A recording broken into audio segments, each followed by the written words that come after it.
Olá, bem-vindo ao canal Mormonismo Sem Censura. Meu nome é Marcelo Ribeiro e estou aqui para compartilhar meu aprendizado sobre a história, doutrinas e práticas da Igreja de Jesus Cristo dos Santos dos Últimos Dias, sem censura, o que causa desconforto aos membros que têm medo da verdade ou de se darem o direito de questionar, mas sempre com respeito, para a frustração de muitos pós-mormons que gostariam de ver a Igreja se acabar. Mas se você não tem medo da verdade e se sente à vontade, trocando ideias sobre a Igreja com alguém que pensa diferente de você, sua busca acabou. Você acaba de encontrar o canal perfeito para você. Lembre-se que não sou especialista em nenhum desses assuntos aqui tratados, apenas um aprendiz compartilhando o que aprendi, e por isso deixo as referências disponíveis, para que você não precise só acreditar na minha palavra, mas possa pesquisar por si mesmo. E se eu cometer algum erro, ficarei grato àquele que me ajudar a corrigi-lo. Não se esqueça, contanto, de se inscrever no canal, curtir o vídeo e deixar seu comentário. E se quiser entrar para a comunidade, encontre o grupo Mormonismo Sem Censura no Facebook. É verdade que algumas pessoas não conseguem, ou em muitos casos não querem, ver além da superfície do que é explicado aqui no canal. Acham erroneamente que o propósito do canal é afastar os membros da Igreja. E sentem orgulho em dizer algo como, abre aspas, os vídeos não abalaram meu testemunho, fecha aspas. Querido irmão ou irmã, o canal não é desenvolvido para abalar o testemunho de ninguém. Ele é desenvolvido para provocar você a pensar no que realmente acredita. Agora, se o exercício intelectual abalar o seu testemunho, isso dirá muito mais sobre aquilo em que você acredita do que sobre o conteúdo do canal ou sobre mim. A verdade o que é o supremo dom que é dado ao mortal desejar. Procurai, no abismo, na treva e na luz, nas montanhas e vales, o seu claro som, e grandezas ireis contemplar. A verdade o que é o começo e fim. Para ela, limites não há, pois que tudo se acabe, a terra e o céu. Sempre resta a verdade, que é luz para mim. Dom supremo da vida será. Hino número 171. Bom, agora o que é um testemunho? Esse é o assunto de hoje. Segundo a explicação dada nos tópicos do Evangelho no site da Igreja, o testemunho é a certeza espiritual dada pelo Espírito Santo. O site continua dizendo que há 5 pontos essenciais no testemunho de um membro que ele deve obter e que servirão de alicerce, sobre o qual tudo mais será construído. Número 1, Deus vive e nos ama. Número 2, Jesus Cristo vive, é o Filho de Deus e expiou por nossos pecados. Número 3, Joseph Smith é o profeta da restauração. Número 4, o presidente atual da Igreja é o profeta de Deus hoje. E número 5, a Igreja de Jesus Cristo dos Santos dos Últimos Dias é a Igreja verdadeira do Salvador na Terra. A Igreja ensina que esse testemunho pode ser recebido de várias formas, mas que frequentemente será sutil como um sussurro, muito mais sentido do que ouvido. Um calor no peito, que nos fará sentir como dito em Gálatas 5:22, amor, alegria, paz, paciência, benignidade, bondade e fé. E se ensina que essa é a forma mais elevada de se saber a verdade, muito mais confiável que o intelecto, que devemos duvidar de nossas dúvidas, que não temos que provar que o livro de Mórmon é verdadeiro de nenhuma outra forma. Enfim, os membros da Igreja são encorajados a confiar nesses sentimentos, mesmo que seu intelecto diga algo diferente. Alma capítulo 32, versículo 34, contudo, ensina que a fé é um recurso temporário, que se torna desnecessária em relação ao assunto específico depois que adquirimos conhecimento sobre o mesmo. Então, a experiência espiritual que você teve, seja ela qual for, é a prova final de que aquilo em que você acredita é verdade. E você sabe com toda certeza que essa experiência, 1, veio de Deus, 2, que a interpretação que você deu à dita experiência é correta, e 3, que esse processo é infalível. Bem, algum tempo atrás eu li um livro fantástico que me fez ponderar profundamente sobre esses 3 aspectos do testemunho espiritual. O livro chama-se When Mormons Doubt, ou traduzido Quando os Mormons têm dúvidas ou duvidam, do autor John Ogden. O autor explica os 3 aspectos essenciais da experiência espiritual humana. Ele fala sobre verdade, bondade e beleza. Ele entra em detalhes sobre cada um desses termos e explica que para alcançar o equilíbrio e qualidade de vida, devemos dar espaço para todas as 3.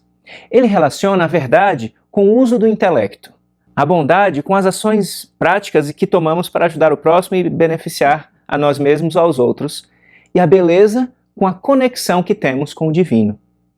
Ele também alerta que a busca pela verdade sem a beleza nos torna cínicos, que a busca pela verdade sem bondade nos torna solitários, e que a busca pela beleza sem verdade nos torna ingênuos, e assim por diante.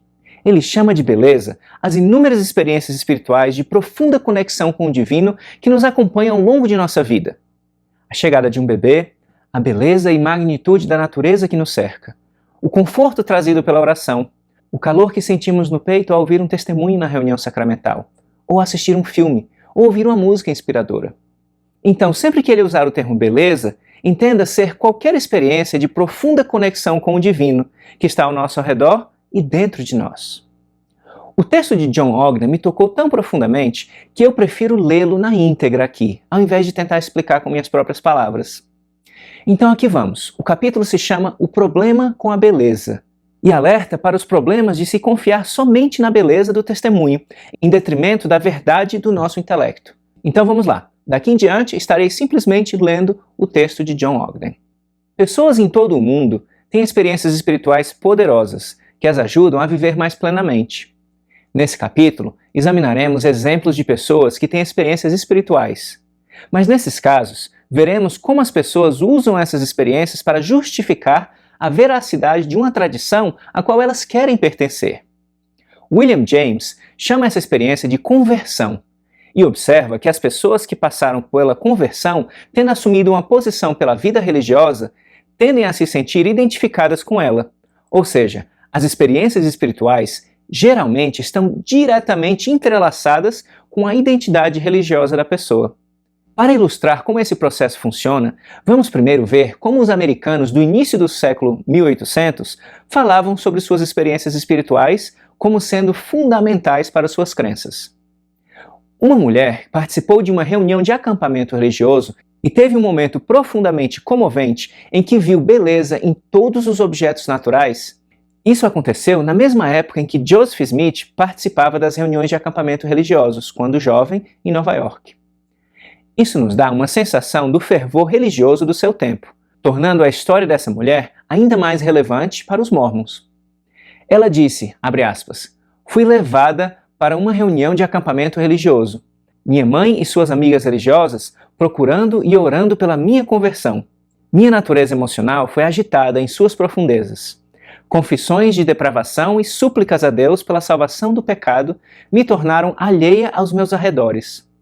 Era como entrar em um novo mundo, um novo estado de existência. Objetos naturais eram glorificados. Minha visão espiritual era tão nítida que eu via beleza em todos os objetos materiais do universo. Os bosques eram vocais, com uma música celestial.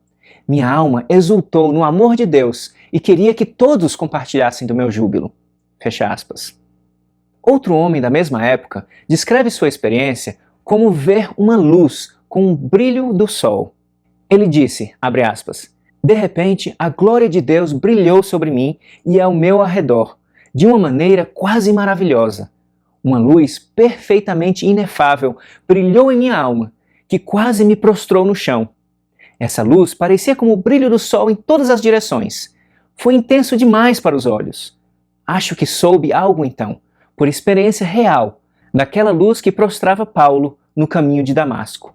Era certamente uma luz que eu não poderia suportar por muito tempo." Fecha aspas. Como a maioria dos relatos desses americanos antigos vem de cristãos, as histórias geralmente se centram em Jesus. A história de Stephen Bradley, por exemplo, reflete alguns dos mesmos sentimentos de Joseph Smith. Como Smith, Bradley tinha 14 anos em 1820, quando disse que viu Jesus. Bradley disse, abre aspas, "Pensei ter visto o Salvador, pela fé, em forma humana, por cerca de 1 segundo na sala, com os braços estendidos, parecendo me dizer, vem. No dia seguinte me alegrei com tremores. Logo depois, minha felicidade era tão grande que eu disse que queria morrer. Este mundo, como eu conhecia, não tinha lugar para minhas afeições. E todos os dias me pareciam tão solenes quanto o sábado. Eu tinha um desejo ardente que toda a humanidade pudesse sentir como eu sentia. Queria que todos amassem Deus supremamente. Anteriormente, eu era muito egoísta e cheio de mim mesmo. Mas agora, desejava o bem-estar de toda a humanidade. Fecha aspas. Novamente, vemos que as pessoas melhoram seus desejos como resultado dessas experiências espirituais, mas também vemos que todas essas experiências foram usadas para validar afirmações de verdades, especificamente a verdade do cristianismo. Agora vamos ver alguns exemplos modernos. Alvin Plantinga, filósofo religioso que lecionou na Universidade de Notre Dame, passou 2 semestres na Universidade de Harvard como estudante de graduação. Lá, ele esteve cara a cara com uma série de outros estudantes e professores que mantinham crenças diferentes das suas. Depois de ouvir as razões de suas crenças, ele começou a duvidar de suas próprias crenças. Poderiam elas realmente ser verdadeiras? Ele pensou. Essas dúvidas pressionaram fortemente a mente de Plantinga por várias semanas, até que ele teve uma experiência que trouxe a resolução e renovou a sua fé em Deus. Ele disse o seguinte, abre aspas, numa noite sombria, talvez em janeiro, eu estava voltando do jantar, passando pela biblioteca Widener até o meu quarto no 5º andar do Thayer Middle. O tempo estava terrível, estava escuro, ventando e chovendo, mas de repente foi como se o céu se abrisse e eu ouvia algo que parecia música, de poder avassalador, com grandiosidade e doçura. Havia luz de esplendor e beleza inimagináveis. Parecia que eu podia ver o próprio céu e de repente vi ou senti, com grande clareza e persuasão e convicção, de que o Senhor realmente estava lá. Fecha aspas. Em resumo, Plantinga estava caminhando no campus de Harvard e teve uma repentina experiência religiosa que solidificou sua crença de que o cristianismo era de fato verdadeiro. Pouco depois, ele deixou Harvard e estudou no Calvin College, onde ele iniciou uma carreira como filósofo cristão. Histórias como essa certamente não se limitam ao cristianismo. Um documentarista reuniu uma série de testemunhos de todo o mundo. Por exemplo, um homem muçulmano disse o seguinte, abre aspas, eu estava suplicando, Alá, me ajude, me guie para a verdade. Se você me guiar para a verdade, eu nunca a deixarei. E eu sabia em meu coração, Alá estava me dizendo em meu coração que o Islã é verdadeiro. E eu soube naquele momento que o Islã era a religião correta. Fecha aspas. Da mesma forma, uma outra mulher muçulmana disse o seguinte, abre aspas, comecei a orar para encontrar a verdade. Não demorou muito tempo para descobrir que o Islã é a verdade e que não pode haver nenhuma outra religião no mundo. Fecha aspas. E outro, falando sobre o Alcorão, disse o seguinte, abre aspas, eu não conseguia parar de ler. Era como se o Alcorão estivesse me alimentando. Então ela disse, em lágrimas, e foi aí que eu soube que queria me tornar muçulmana. Fecha aspas. Outra mulher muçulmana contou sua história da seguinte maneira, abre aspas, eu disse, Deus, você é quem ouve, que sempre ouve. Por favor, quem eu devo seguir para chegar diretamente a você? O cristianismo ou a fé muçulmana? Tenho 100% certeza de que Deus respondeu a minha pergunta. Qual é o caminho, o único caminho certo para chegar até Deus? O Islã. Fecha aspas. Uma conversa ao judaísmo disse que experimentou um forte sentimento avassalador quando começou a estudar sobre a religião. Ele queria se converter quando foi a uma sinagoga pela primeira vez. E em suas próprias palavras, abre aspas, imediatamente me senti confortável, mesmo não conhecendo ninguém lá. Fecha aspas. E outro converso ao judaísmo disse que sua decisão parecia como simplesmente um processo irracional de se apaixonar. Um outro disse o seguinte, abre aspas, comecei a ler muito sobre o judaísmo e muito rapidamente as peças começaram a se encaixar. Eu senti como se tivesse encontrado o caminho de casa. Fecha aspas. Um outro exemplo contemporâneo é A.J. Miller, um líder religioso que diz ser o próprio Jesus Cristo, em carne e ossos, e que voltou à Terra. Ele diz a seus seguidores para não confiarem diretamente na sua palavra, mas em vez disso perguntar a Deus se o que ele diz é verdade ou não. Ele diz que existe um processo geral que Deus projetou que nos permite descobrir o que é verdade e o que não é.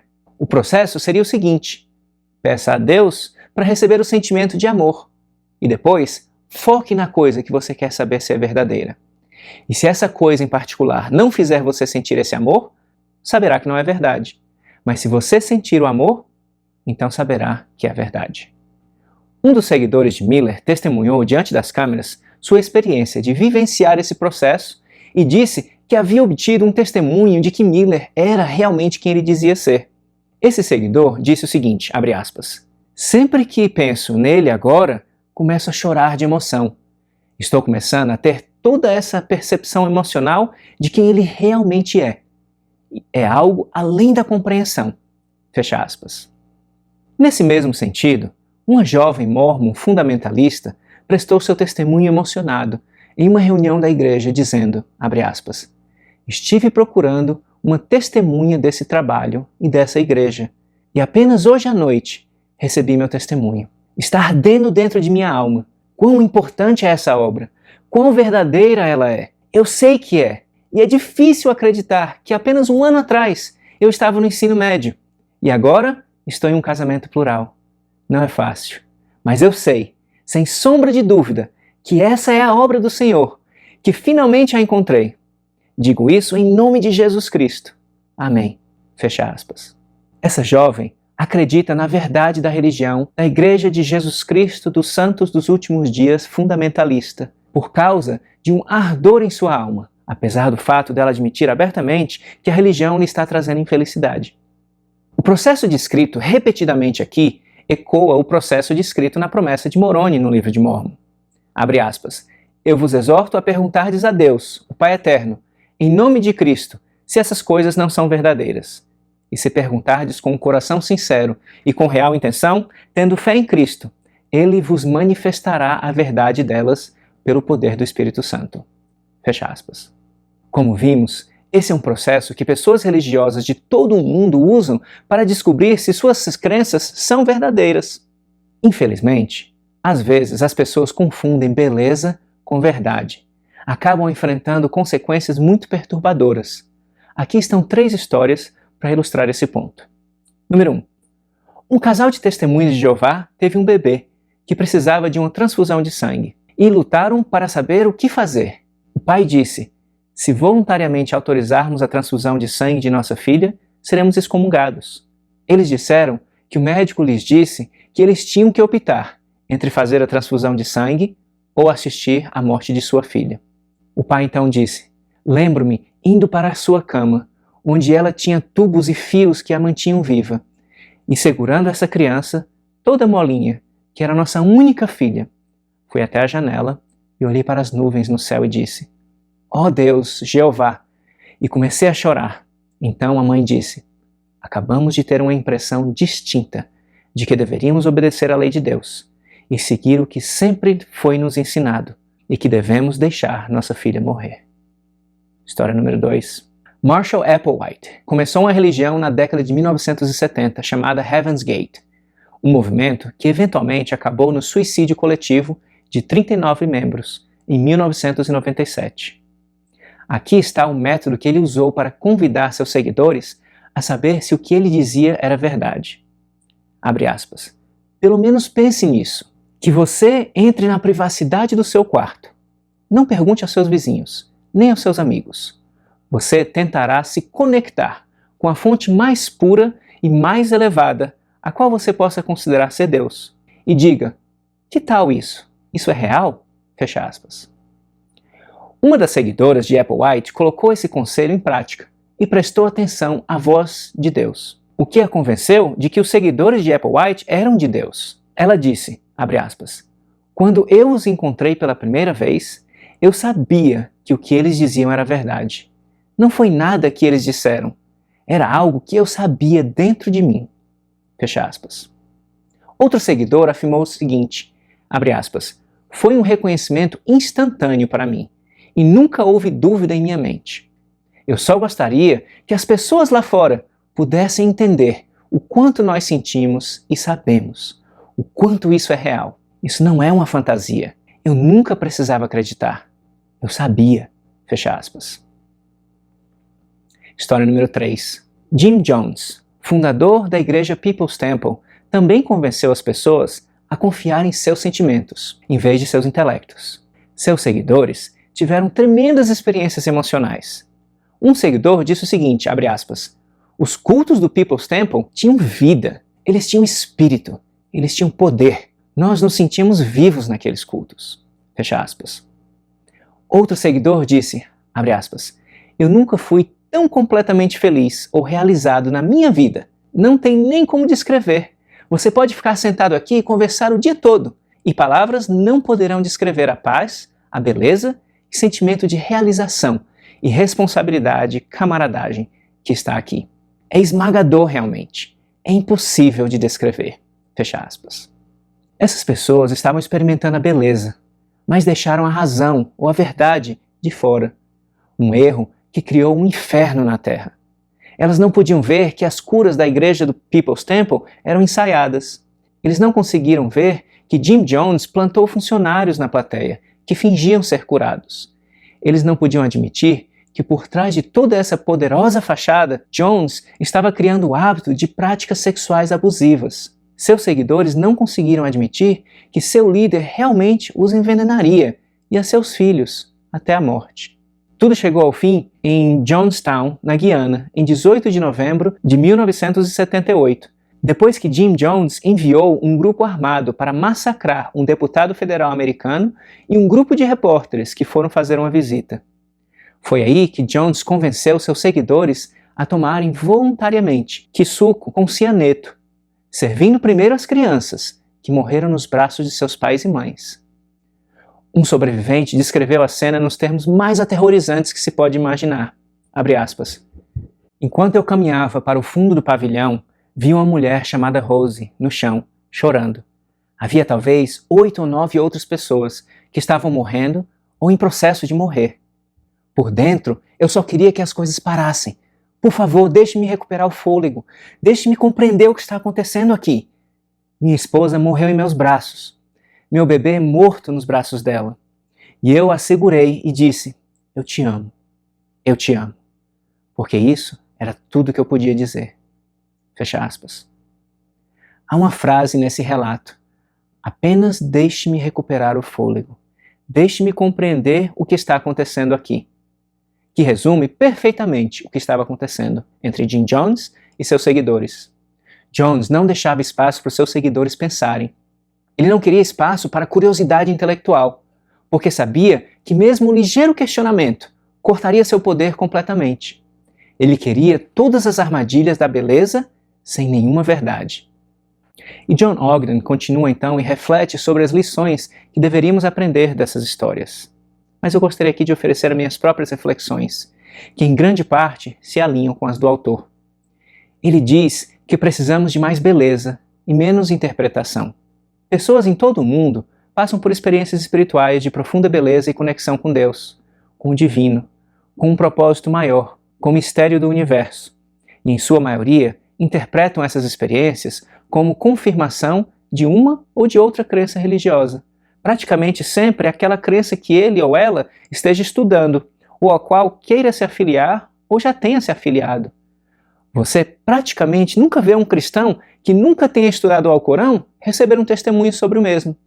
Suas experiências espirituais provarão que Jesus é o Filho de Deus, que expiou por seus pecados e assim por diante. Da mesma forma, o muçulmano passará pela experiência descrita em Gálatas 5:22 e saberá com certeza que Alá falou com Maomé para estabelecer a única religião verdadeira, e que Jesus foi apenas mais um profeta. Eu jamais questiono experiências espirituais, pois elas são pessoais e são reais para aqueles que as experimentam. Venham elas de que fonte vierem, de Deus, de Krishna, de Alá, ou mesmo do subconsciente da própria pessoa. Minha pergunta nunca é sobre a validade da experiência, mas sim sobre a sua interpretação. Eis aqui algumas perguntas que eu faço e gostaria de convidar você, que tem um testemunho, a refletir a respeito delas. Primeiro, se a sua experiência veio de Deus, de onde veio a experiência das outras pessoas, que foram interpretadas como um testemunho de que a igreja deles é verdadeira? Todas essas experiências vêm de Deus também? É possível que as experiências deles tenham sido fruto da imaginação, do subconsciente, ou mesmo terem sido simuladas pelo diabo? Embora não se admita isso em público, no fundo, em geral, os membros da Igreja de Jesus Cristo dos Santos dos Últimos Dias, assim como outras religiões absolutistas, acreditam que as experiências dos membros de outras igrejas, que indiquem que a igreja deles é a verdadeira, não vêm de Deus. Segunda pergunta. Então, admitamos por um momento que a experiência dessas outras pessoas, que sente sinceramente em seu âmago ter recebido uma experiência divina que confirma que a igreja dela é verdadeira, tenha vindo da imaginação dela, do subconsciente, de Satanás ou de qualquer outra fonte que não tenha sido Deus. Você acha que essa pessoa sabe que a experiência dela não veio de Deus? Obviamente que o fiel sincero não sabe a diferença. Então, seria possível estar completamente errado sobre o assunto e não ter a menor ideia a respeito. Então a pergunta que naturalmente segue é a pergunta de ouro. Então, se alguém pode acreditar tão profundamente estar correto e ainda assim estar tão completamente enganado sobre a fonte de sua experiência espiritual e a interpretação da mesma, é possível que você seja essa pessoa que está enganada? Se você respondeu não a essa pergunta, eu diria, mas não é isso que todos os outros responderiam também? Para não admitir a possibilidade de estar errado, o fiel inteligente arranja uma saída fantástica, que ressalta a generosidade de Deus. A alternativa mais confortável é que Deus é realmente a fonte de todos os testemunhos de todas as igrejas que existem por aí. Através dessas respostas diferentes à mesma pergunta, ele leva as pessoas a se juntarem às diversas religiões existentes, mesmo que elas tenham perguntado especificamente se aquela igreja é a verdadeira. E ele, Deus, responde com um sim, mesmo que ela não seja. Ele, Deus, faria isso, pelo que me explicaram, quando ele sabe que a pessoa não está preparada para a verdade completa, que só é encontrada na Igreja de Jesus Cristo dos Santos dos Últimos Dias. E por isso Deus as leva para outra igreja, como um estágio preparatório. Pois se ela se unir à única igreja verdadeira que ela estava procurando e não estiver preparada, sua condenação, quando ela inevitavelmente se afastar, seria muito maior. Assim, Deus manipula o livre-arbítrio e conduz as pessoas a terem um entendimento errado da verdade, dizendo o que elas precisam saber e não o que elas realmente perguntaram, assim como fazia o oráculo no filme Matrix. Essa é uma saída de gênio, realmente. Então, como é que eu sei que não é a Igreja de Jesus Cristo dos Santos dos Últimos Dias que é o estágio preparatório para a verdade maior? Talvez essa verdade seja encontrada nos Testemunhos de Jeová, ou no islamismo, ou em alguma outra igreja. E se foi Deus quem me guiou a outro caminho, porque é o melhor para mim naquele momento, por que ficar tão preocupado se a pessoa não está na sua igreja? Ah, é simples, porque eu tenho um testemunho de que essa é a única igreja verdadeira. Bom, aí nós voltamos para a pergunta número 1, não é verdade? Eu não estou dizendo para você não acreditar em nada e se tornar um ateu, embora eu não tenha nada contra isso. Estou apenas querendo dizer que se formos 100% honestos com nós mesmos, deixarmos de lado a arrogância de acreditar que fomos mais favorecidos por Deus do que os demais, temos que admitir que nós, seres humanos, simplesmente não sabemos as respostas, que temos fé ou esperança nelas, mas podemos estar errados, seja o que for que acreditamos, e mais ainda, não saberemos se estamos errados, até que saibamos. Temos tentado encontrar respostas há mais de 70 mil anos, desde que desenvolvemos a capacidade cognitiva para fazer as perguntas. As interpretações e dogmas do passado, desde quando acreditávamos no espírito das árvores, dos vulcões, dos rios, do Deus Sol, de Osíris, Zeus, Horus, Odin, todos foram abandonados. E novas interpretações e dogmas tomaram seu lugar. Achávamos que tínhamos a resposta absoluta, mas mudamos de ideia. As interpretações e dogmas do presente estão fadados ao mesmo destino e passarão quando outras interpretações e dogmas tomarem o seu lugar.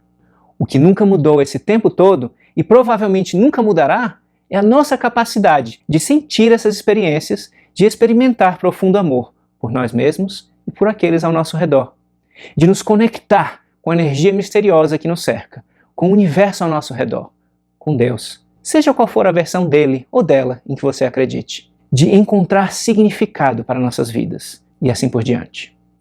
Por isso, o que eu estou dizendo é que precisamos parar de desperdiçar tempo brigando por causa das interpretações de nossas experiências espirituais, tentando provar quem é que tem a única verdade absoluta, a única igreja verdadeira, criando barreiras ao invés de pontes.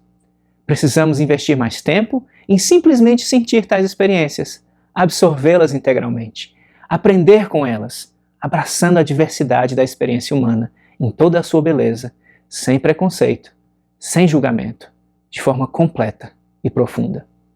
O Hanukkah judeu, o Natal cristão, o Ramadã muçulmano, o Vesak budista e muitas outras celebrações e rituais, no fundo, são a mesma coisa. Diferentes maneiras de comungar com o divino, belos da sua própria maneira.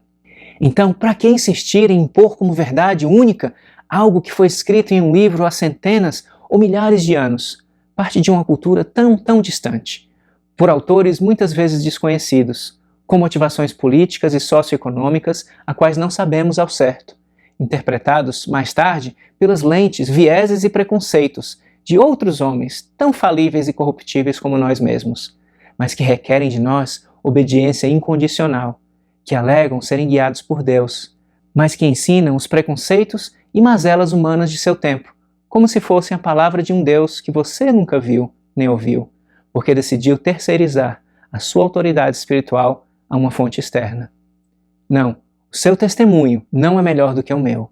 Ele não é melhor do que o das pessoas relatadas nesse vídeo, ou de qualquer outra pessoa que alega ter tido tal experiência.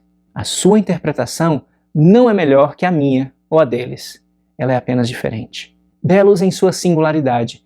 Então, não sinta que precisa diminuir ninguém, nem o testemunho deles, mesmo que seja só em sua mente, para poder sentir o conforto e a segurança de que o seu testemunho é o único verdadeiro. Somente quando aprendermos a fazer isso que nos tornaremos capazes de realmente vivenciar Deus em sua realidade pura e completa, e não uma versão que criamos dele, a nossa imagem, segundo a nossa própria semelhança. Bem, meus amigos, por hoje é só. Um abraço e até a próxima. Sem censura, mas com respeito. Se você gostou desse vídeo, lembre-se de curti-lo, se inscrever no canal e deixar seu comentário abaixo. Para mais vídeos como este, acesse um dos links que aparece na sua tela agora ou visite o canal Mormonismo Sem Censura.